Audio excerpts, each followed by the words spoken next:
I am terrible about cleaning out my fridge and it's looking pretty sparse right now, so I figured now's a better time than ever, right?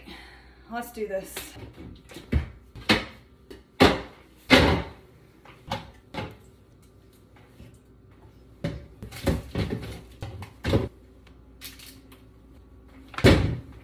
All right, I'm gonna do the drawer separate. I'm gonna just start with those.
This freezer is where I'm really gonna expose myself. The problem is my husband and kids' favorite thing to do is go get ice cream, but my husband will finish his the first day and my kids take 2 bites and then they wanna save it, and before they even finish their old ice cream, he's ready to go get another ice cream, and then we have to save them forever and ever and ever, and then it just ends up looking like this.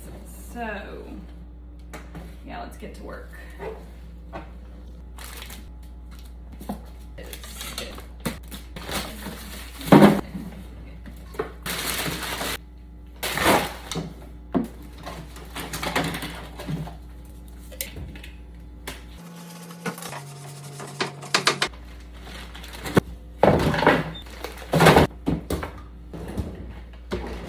Okay, that was bad. Remind me to clean that out again in a month.